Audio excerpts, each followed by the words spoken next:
कैसे हो? मैं हूँ आपकी हिंदी की टीचर भारती सरोदे।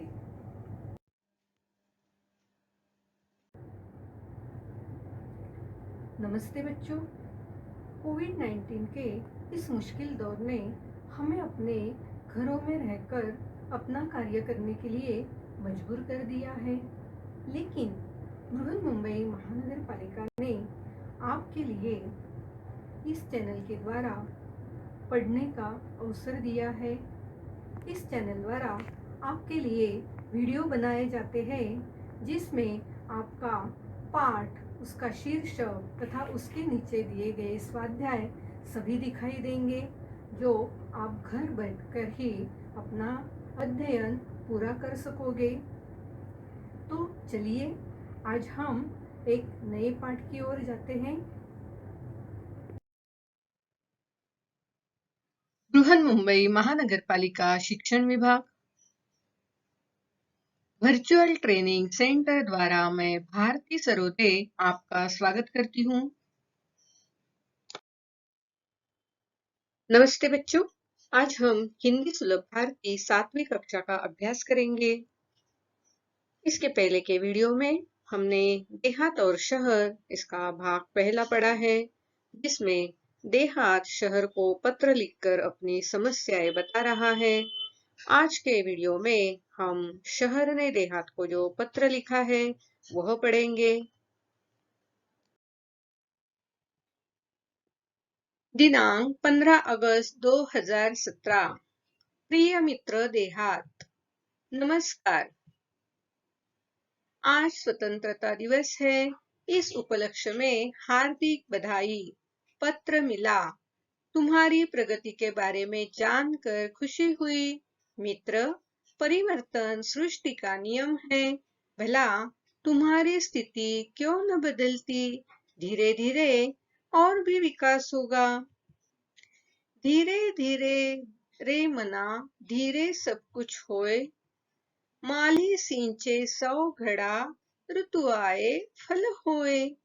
तो देखो यहाँ शहर जो है देहात के पत्रों को अब उत्तर लिख रहा है।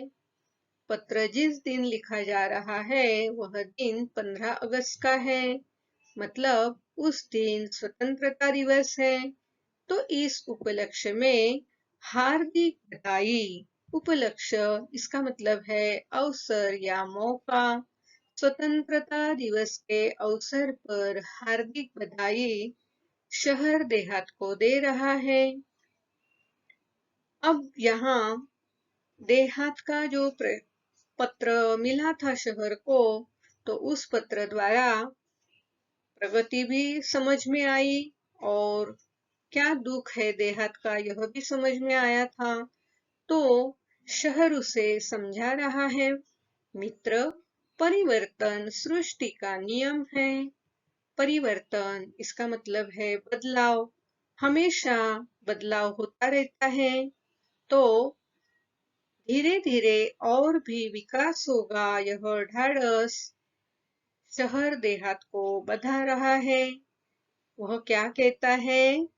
धीरे धीरे रे मना, धीरे सब कुछ होए। माली सींचे 100 घड़ा, ऋतु आए फल होए। अभी धीरे धीरे सब कुछ बदलता है, यही बात शहर देहात को समझा रहा है। उसके लिए उसने एक उदाहरण दिया है। माली सींचे 100 घड़ा। माली जो है वो बाग में, उपवन में क्या करता है? 100 घड़ा सींचता है। सींचना यानी पानी देना। घड़ा इसका मतलब मटका या गगरी। तो माली जो बागों में पेड़ पौधे हैं उनको 100 बार पानी देता है, लेकिन पानी देने के बाद यकायक फल फूल आते क्या? नहीं। जब ऋतु होती है तभी फल आते हैं, तभी फूल आते हैं। यही बात शहर देहात को समझा रहा है कि तुम्हारा भी धीरे धीरे विकास होगा।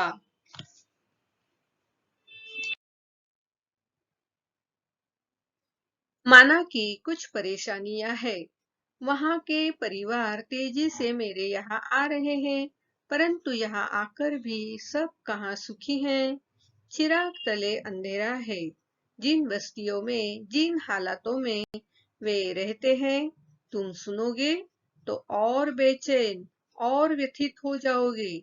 मेरे यहाँ की दिन ब दिन बढ़ती भीड़ से मैं परेशान हो उठा हूँ। जिस चमक दमक की बात तुम कर रहे हो, वह सबको कहाँ उपलब्ध है। तुम्हारे यहाँ से जो यहाँ आते हैं, कई बार बाद में पछताते भी हैं। देखो, पिछले पत्र में देहात ने शहर को बताया था कि जो देहात के लोग हैं, रोजगार के लिए देहात छोड़कर शहर भागते हैं, वहां के चमक धमक में पड़ जाते हैं, वही रह जाते हैं। तो अब शहर उसे बता रहा है कि जो लोग गांव से यहाँ आते हैं, वे यहाँ आकर भी सुखी नहीं है। चिराग तले अंधेरा है। चिराग तले अंधेरा होना, इसका मतलब योग्य व्यक्ति के आसपास ही अयोग्यता होना। तो यह क्या है कि शहर की चकाचौंध देखकर लोगों को दूर से लगता है कि कितना अच्छा है, लेकिन जो यहाँ आता है, जो यहाँ गरीब बस्ती में रहता है, झोपड़पट्टी में रहता है, यहाँ भी उन्हें कुछ सुविधाएं नहीं मिलती है, तो वे ही उनके हालात जानते हैं। कितने भी व्यक्ति अच्छे क्यों न हो, उनको यहाँ ठीक से रहने को नहीं, खाने को नहीं मिलता है। इसलिए कहा है कि चिराग तले अंधेरा है। अब ये लोग, गांव से आए हुए लोग, जिन बस्तियों में, जिन हालात में रहते हैं, अगर शहर देहात को सुनाता तो क्या होता? देहात और भी बेचैन और भी व्यथित हो जाता। व्यथित होना, इसका मतलब दुख होना। तो उनका हाल सुनकर देहात को और भी दुख हो सकता है। तो शहर भी यहाँ परेशान है, क्योंकि दिन ब दिन बढ़ती भीड़ से वह परेशान हो उठा है। भीड़, इसका मतलब जन समूह या समुदाय। लोग झुंड में शहर आते हैं तो यहाँ की भीड़ बढ़ती है, और शहर भी यहाँ परेशान हो गया है इस भीड़ से। और जिस चमक दमक की बात तुम करते हो, वो सबको कहाँ उपलब्ध है। इसका मतलब यह है कि शहर में कुछ धनवान लोग हैं, तो बहुत सारे गरीब लोग हैं जिनको ये चमक दमक नसीब नहीं होती है। मैं चाहता हूँ कि तुम अपने लोगों को समय रहते अपना महत्व समझाओ। छोटा परिवार, सुखी परिवार की बात अब उनकी समझ में आ जानी चाहिए। तुम उन्हें बुराइयों से दूर रहकर विभिन्न व्यावसायिक कौशलों, कंप्यूटर संबंधी जानकारी विकसित करने की तरफ ध्यान दो। खेल तो ग्रामीण जीवन की आत्मा है। दौड़ना, तैरना, पेड़ों पर चढ़ना, उतरना, तो वहाँ की बच्चों की रग रग में रचा बसा है। आज कितने विख्यात खिलाड़ी गांव से ही आगे बढ़े हैं। उनको प्रोत्साहित करना तुम्हारी नैतिक जिम्मेदारी है। तो देखो, अब शहर देहात को क्या क्या परिवर्तन करने के लिए सुझा रहा है। पहले क्या है कि देहात में अपना महत्व समझाना है, क्योंकि देहात में जो वातावरण है बिल्कुल प्रदूषण मुक्त है। और देहात के लोगों ने छोटा परिवार, सुखी परिवार, यह बात भी समझनी चाहिए।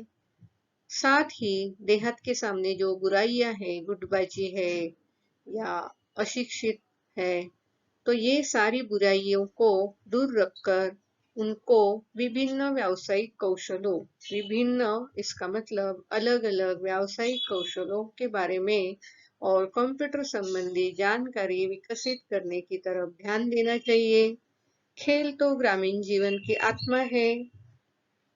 दौड़ना, तैरना, पेड़ों पर चढ़ना, उतरना, तो वहाँ के बच्चों की रग रग में बसा है। हाँ, ये सारी बातें जो हम शहर में जगह न होने की वजह से नहीं कर पाते हैं, लेकिन देहात के जो बच्चे हैं, वहाँ चाहे जितना दौड़ सकते हैं। नदी है, तालाब है, तो उसमें तैरते हैं। वहां के पेड़ों पर चढ़कर फल निकालते हैं, चढ़कर उतरना जानते हैं। तो ये सारी बातें देहात के बच्चों की रग रग में रची बसी है। रग रग में रचा बसा होना, इसका मतलब अधिक उत्साह या चंचलता होना।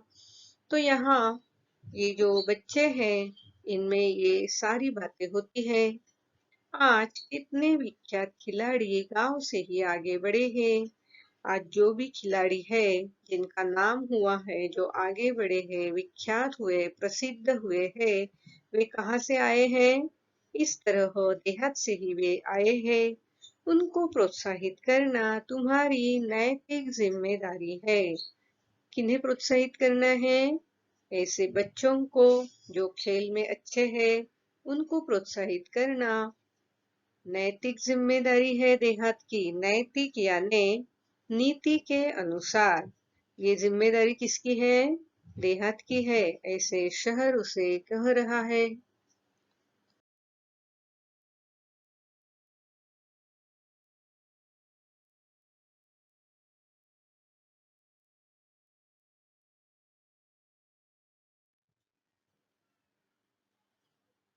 खेल संबंधी मार्गदर्शन देकर हमारा देश अंतरराष्ट्रीय स्तर पर प्रगति कर सकता है। अपने गांव को एक परिवार समझकर उसे विकसित करने का प्रयत्न करना होगा। तुम्हारी और मेरी समस्या का मूल कारण दिनों दिन बढ़ती आबादी, अशिक्षा और गरीबी है। मेरे यहाँ लोग रोजगार की तलाश में आना कम कर दे। तुम गांव वालों को सहकारिता का महत्व समझाओ। देखो, अभी शहर देहात को और भी कुछ सुझाव दे रहा है कि ये जो बच्चे हैं देहात के, जो खेल कूद में बहुत होशियार होते हैं, तो उन्हें खेल संबंधी और मार्गदर्शन देकर हमारा देश खेल में अंतरराष्ट्रीय स्तर पर प्रगति कर सकता है।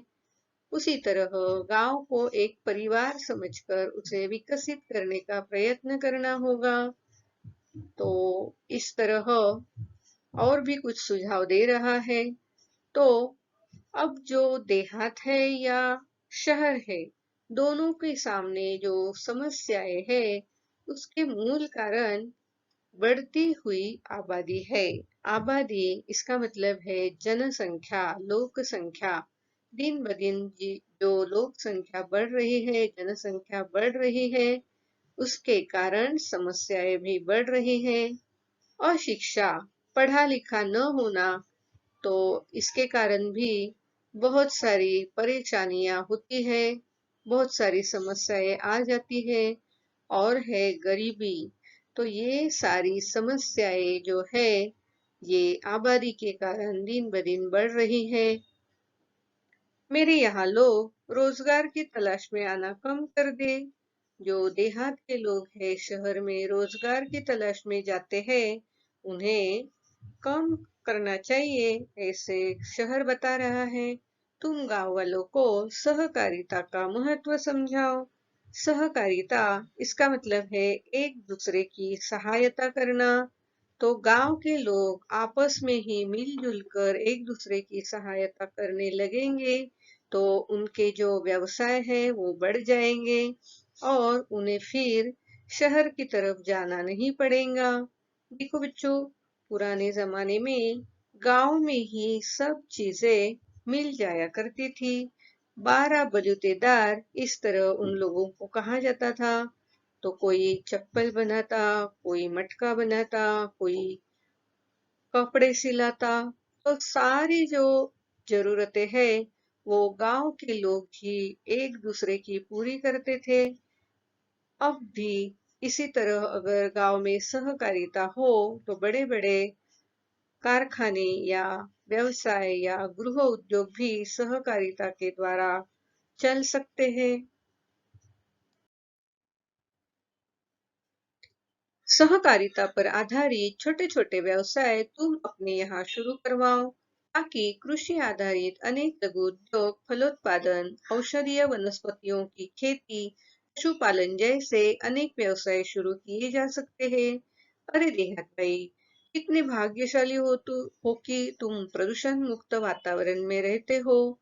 खुला खुला परिसर, न धुआं, न वाहनों की चिल्लपों, हरे भरे पेड़, ये सब चीजें तुम्हारे पास है। रात में तारों भरा आसमान, तो सवेरे उगते सूरज के दर्शन कितनी सहजता सरलता से हो जाते हैं।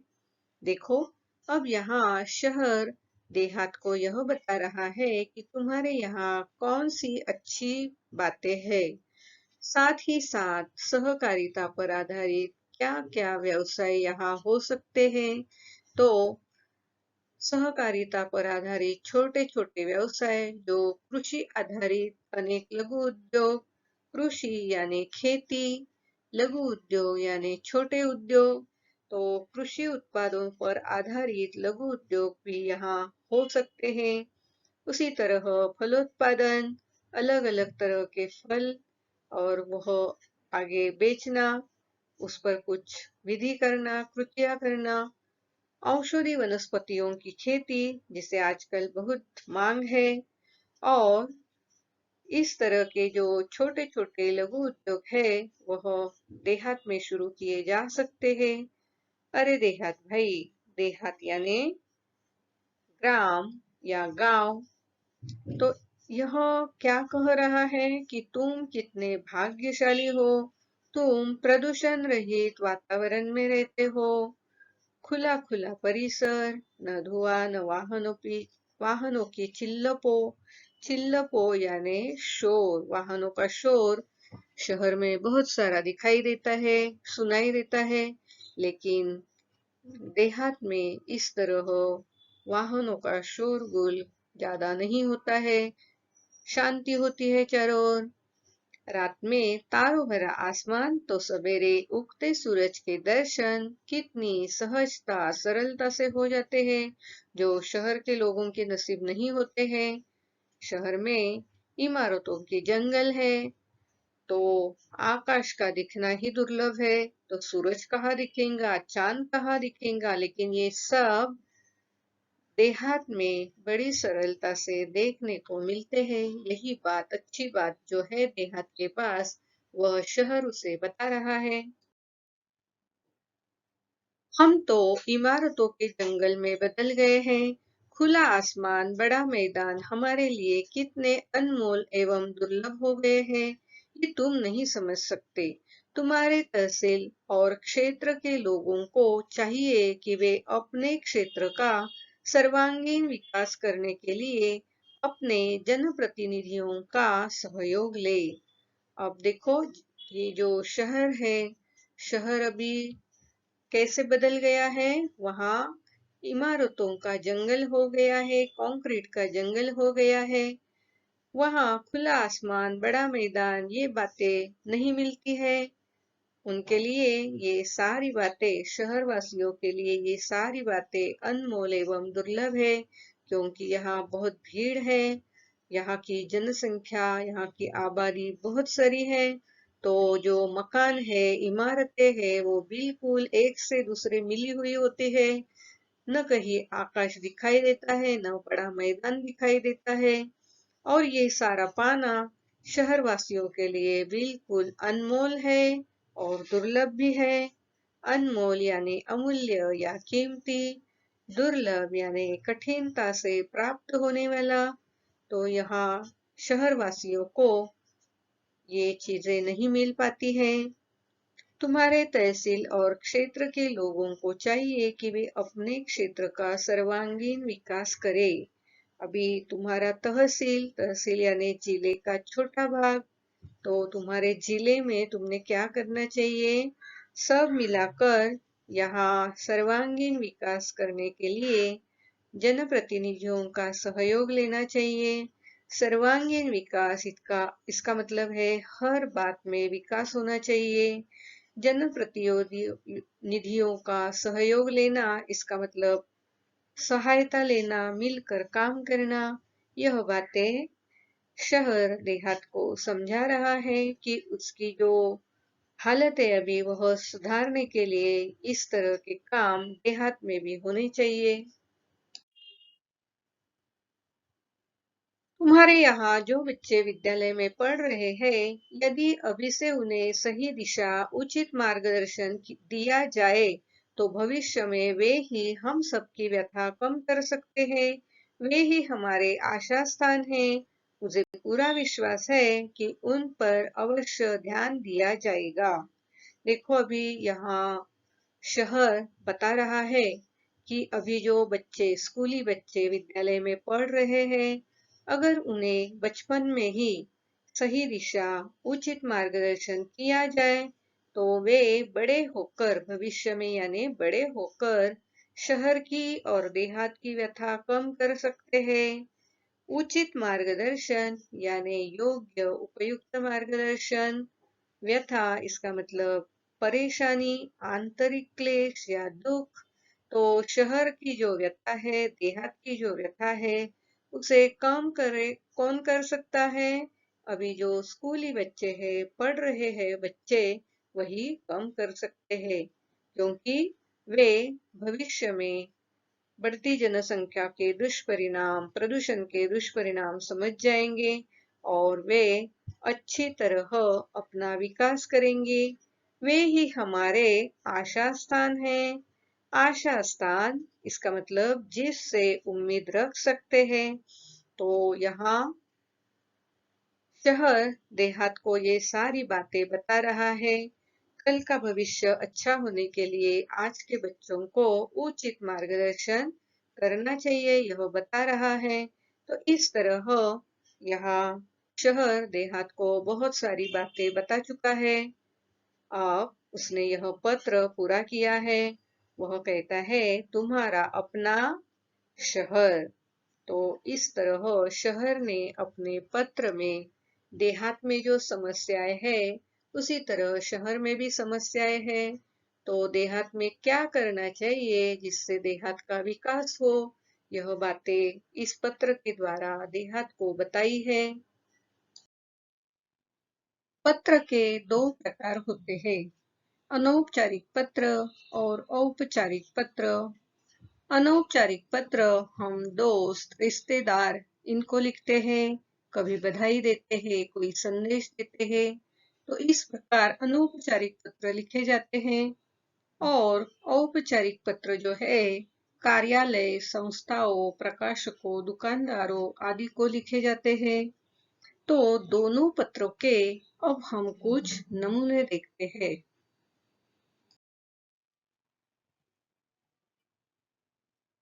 ये है अनौपचारिक पत्र के नमूने। पत्र कहाँ से लिखा है, किसने लिखा है, कौन सी तारीख को लिखा है, यह ऊपर लिखा है। पत्र बहन को लिखा है, इसलिए प्रिय यह संबोधन यहाँ लिखा है। पूरे पत्र में योगासन के बारे में, योगासन के फायदे के बारे में लिखा है। और पत्र की आखिर में क्या लिखा है कि माता पिता को प्रणाम, भाई को मेरा प्यार देना, तुम्हारी बहन आशा। तो यह पत्र एक बहन ने दूसरी बहन को लिखा है। ये जो दूसरा पत्र है, ये पिताजी को पत्र लिखा है। यहाँ भी तारीख है, पूज्य पिताजी। पिताजी है इसलिए संबोधन पूज्य पिताजी है। सादर प्रणाम। और यहाँ भी आखिर में माताजी को प्रणाम, छोटी बहन को प्यार। इस तरह ये घरेलू पत्र है। आखिर में आपका बेटा, आपका पुत्र, इस तरह लिखा जाता है। और यहाँ जिसे पत्र भेजना है उसका पता लिखा होता है। तो इस तरह अनौपचारिक पत्र जो होते हैं, वह अपने हिसाब से जो चाहे उसमें लिख सकते हैं। उसमें किसी बात का कोई बंधन नहीं होता है। अब देखो, ये है औपचारिक पत्र, यानी ये रिश्तेदारों को नहीं लिखा जाता और दोस्तों को भी नहीं लिखा जाता। अभी पहला जो पत्र है, दूरदर्शन अधिकारी को कार्यक्रमों में सुधार हेतु सुझाव पत्र। तो यह पत्र लिखने वाले का यहाँ पता होता है और कौन से तारीख को पत्र लिखा है, वह तारीख होती है। सेवा में महानिदेशक, दूरदर्शन केंद्र, संसद मार्ग, नई दिल्ली। तो जिसको पत्र लिखना है, औपचारिक पत्र, तो इस तरह लिखा जाता है। वहां विषय लिखा जाता है, महोदय लिखा जाता है और आखिर में धन्यवाद दिया जाता है। फिर जिसने पत्र लिखा है वह भवदीय और अपना हस्ताक्षर करता है। तो यह दूसरा जो पत्र है, दीदी या बहन की शादी पर अवकाश के लिए आवेदन पत्र या प्रार्थना पत्र। तो यहाँ स्कूल में प्रधानाचार्य महोदय को यह पत्र दिया गया है। उसमें भी विषय लिखा है, महोदय लिखा है, आखिर में धन्यवाद लिखा है, कौन सी तारीख को पत्र दिया है वह तारीख लिखी है, और जो पत्र लिख रहा है वह शिष्य है। तो आपका आज्ञाकारी शिक्षक, उसकी कक्षा, रोल नंबर आदि यहाँ लिखा है। तो यह दोनों औपचारिक पत्र के नमूने हैं। औपचारिक पत्र और अनौपचारिक पत्र लिखते समय क्या फर्क होता है, इसके बारे में हम जानकारी लेते हैं। यहाँ पत्र के भाग दिए हैं। यहाँ अनौपचारिक पत्र में क्या लिखा जाता है, औपचारिक पत्र में क्या लिखा जाता है, यह बताया गया है। पहला है प्रेषक, इसका मतलब भेजने वाले का पता, जो बाईं ओर सबसे ऊपर दोनों ही पत्र में लिखा जाता है। तिथि दोनों ही पत्र में प्रेषक के पते के नीचे लिखा जाता है। जिसे पत्र भेज रहा है उसका नाम, पता। तो यहाँ लिफाफे के ऊपर नाम और पता होता है, लेकिन पत्र में संबोधन होता है। जैसे दोस्त हो तो प्रिय, बड़े हो तो आदरणीय। तो इस तरह। और औपचारिक पत्र में जिस अधिकारी को पत्र लिख रहे हैं उसका पद क्या है, उसका विभाग कौन सा है, वहाँ ऑफिस कहाँ है, इसका पता लिखा जाता है। विषय कम शब्दों में। अनौपचारिक पत्र में अलग सा विषय नहीं लिखा जाता है। तो औपचारिक प्रश्न में पत्र में पत्र पाने वाले के पते के बाद ही यह विषय लिखा जाता है। अभी अभी हमने नमूना जो देखा है उसमें देखा है यह बात। संबोधन आदरणीय, प्रिय आदि संबोधन होते हैं। तो औपचारिक में महोदय, माननीय आदि संबोधन होते हैं। अभिवादन प्रणाम, स्नेह, नमस्ते आदि होते हैं। तो औपचारिक पत्र में इस तरह अभिवादन नहीं लिखा जाता। पत्र का मुख्य भाग 2, 3 या 4 कितने भी अनुच्छेद में हो सकते हैं। औपचारिक पत्र जो है 2 अनुच्छेदों में ही लिखा जाता है। मुख्य भाग की समाप्ति। पत्र समाप्त करते समय शेष, कुशल, उत्तर की प्रतीक्षा आदि लिखा जाता है। और औपचारिक पत्र में धन्यवाद, सधन्यवाद, धन्यवाद सहित इस तरह के शब्द लिखे जाते हैं। हस्ताक्षर से पहले की शब्दावली आपका, तुम्हारा, स्नेहा, अभिलाषी आदि। और औपचारिक पत्र में भवदी, प्रार्थी, विनीत यह शब्द लिखे जाते हैं। हस्ताक्षर तथा दूरभाष। यहाँ हस्ताक्षर अनौपचारिक पत्र में नहीं किए जाते। तो औपचारिक पत्र में हस्ताक्षर करना जरूरी है। तो ये सारे फर्क अनौपचारिक पत्र और औपचारिक पत्र लिखते समय किए जाते हैं। इन्हें आप जरूर ध्यान में रखना। पाठ का सारांश। देहात और शहर। इस पाठ के द्वारा हमें क्या क्या पता चला है, यह कुछ शब्दों में यहाँ बताया जा रहा है, जिसे पाठ का सारांश कहा है। डिजिटल क्रांति के माध्यम से गांव के लोग जागरूक होने लगे हैं। सरकारी योजनाओं व परियोजनाओं का लाभ उन्हें भी काफी हद तक मिलने लगा है। इसके बावजूद भी बढ़ती जनसंख्या, अशिक्षा, रोजगारी की समस्या के कारण लोग शहर की तरफ पलायन कर रहे हैं। इससे शहर की आबादी तेजी से बढ़ रही है और प्रदूषण बढ़ रहा है। जगह जगह झुग्गी झोपड़ियों का निर्माण होने लगा है, जिनमें रहने वाले लोग मूलभूत सुविधाओं की कमी से जूझ रहे हैं। तो यह हमारे पाठ का सारांश है। स्वाध्याय। रिक्त स्थानों की पूर्ति करो। 1. आज स्वतंत्रता दिवस है, इस डैश में हार्दिक बधाई। 2. मेरे यहाँ की दिन ब दिन बढ़ती डैश में परेशान हो उठता हूँ। 3. खेल तो डैश जीवन की आत्मा है। 4. तुम गांव वालों को डैश का महत्व समझाओ। 5. कितने भाग्यशाली हो तुम, डैश वातावरण में रहते हो। हम तो डैश के जंगल में बदल गए हैं। 7. अपने क्षेत्र का सर्वांगीण विकास करने के लिए अपने डैश का सहयोग ले।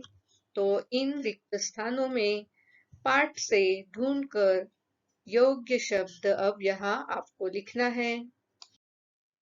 आज आपने यह वीडियो कंप्यूटर, लैपटॉप या मोबाइल पर देखा होगा।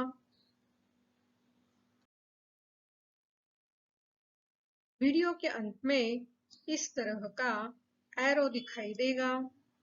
इस एरो को आपको क्लिक करना है। एरो को क्लिक करते ही आपके सामने डिस्क्रिप्शन बॉक्स खुल जाएगा। इसमें आपकी कक्षा, विषय, घटक तथा टीचर का नाम दिया हुआ है और उसके नीचे जो वीडियो आपने देखा है उस पर आधारित कुछ प्रश्न दिए होंगे, जिसके उत्तर आपको अपनी कॉपी में लिखना है। और हाँ, यहाँ आपके लिए एक लिंक दी हुई है। इस लिंक को आपको क्लिक करना है। इस लिंक को क्लिक करते ही आपके सामने गूगल फॉर्म खुल जाएगा। इस तरह गूगल फॉर्म जो सर्वे या फीडबैक फॉर्म है आपके सामने खुल जाएगा। इस फॉर्म को भर देना और हाँ, अंत में इस फॉर्म के सबमिट का जो बटन है उसे क्लिक करना।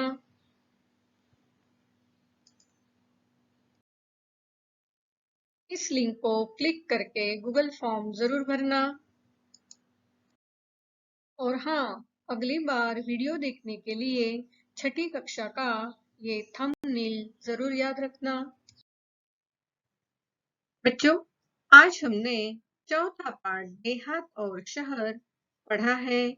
इस पाठ में देहात ने शहर को जो पत्र लिखा है उस पत्र को पढ़ा और समझा है। यह पाठ थोड़ा बड़ा है, इसलिए अगले वीडियो में हम शहर ने देहात को क्या पत्र लिखा यह जरूर पढ़ेंगे। तो मिलते हैं अगले वीडियो में शहर ने लिखे पत्र के साथ। मेरा ये वीडियो आपको जरूर पसंद आया होगा, तो इस वीडियो को लाइक कीजिए, शेयर कीजिए, सब्सक्राइब कीजिए।